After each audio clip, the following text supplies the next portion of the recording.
Let's take a look at question number 33, which is an example of translating sentences into expressions, equations, or inequalities. The question says 17 more than the product of 8 and 7 is 42. And then here we have 4 options to choose from.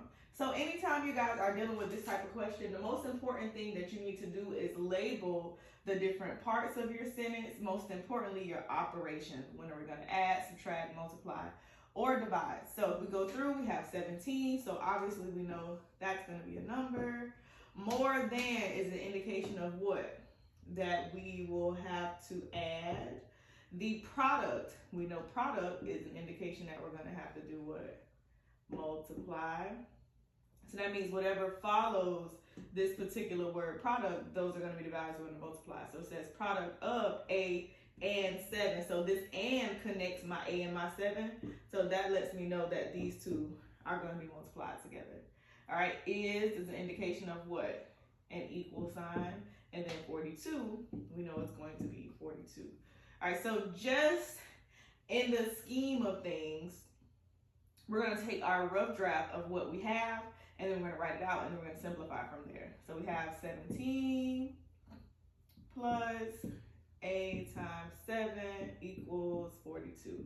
So right here, based on our rough draft, we can already start our process of elimination. So because we have an equal sign here, we want to make sure that whatever has an equal sign in our answer choices is what we're going to focus on. So that means that B and C are out because they don't have the equal sign there. So now, even if you're in the space and you struggle a little bit with these types of questions, even if you had to guess, you have a 50-50 chance of getting it right versus 25% before we eliminated those two answers.